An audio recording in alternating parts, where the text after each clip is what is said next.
local spotlight, we're taking a trip back in time with a flight through the sky as Color 10 photojournalist Eric Reedus meets a war hero, a B-25 bomber. So sit back and relax and enjoy the ride for the next few minutes. This particular plane is one of the few out there that's an actual warbird.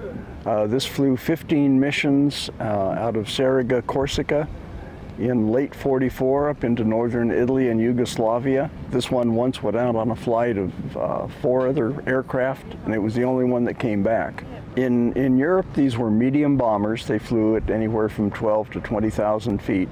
And this one flew against railway targets, bridges, marshalling yards, tunnels, all of that sort of thing. Things were not going well in the Pacific.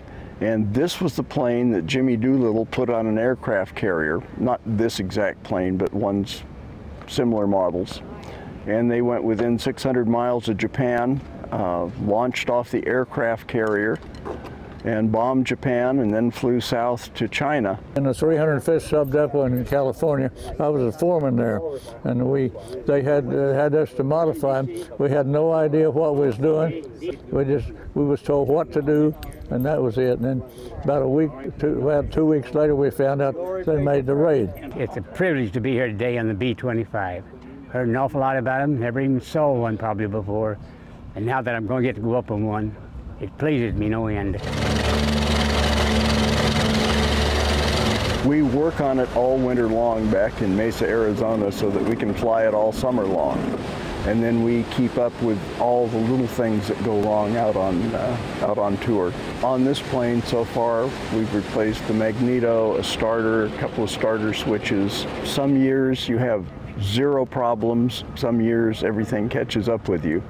It's nothing critical, and we've never had any in-flight emergencies with it, but you know, on the ground it lets you know what's wrong with it and what it needs. Fine forever if you just keep maintaining them. Yeah, that's right. It's a pleasure and an honor. I enjoyed it very much. The people that will ride on this weekend will notice that it is definitely not built for luxury. It is very tight inside. The average crew member during the war weighed 120 pounds.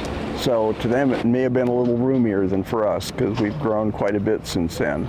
These aircraft were designed to fly into combat. Some of them never lasted more than 10 or 15 flight hours. They made just under 10,000 of them, 34 flying right now. Some are nicer than others, but there are 34 that are certified to fly.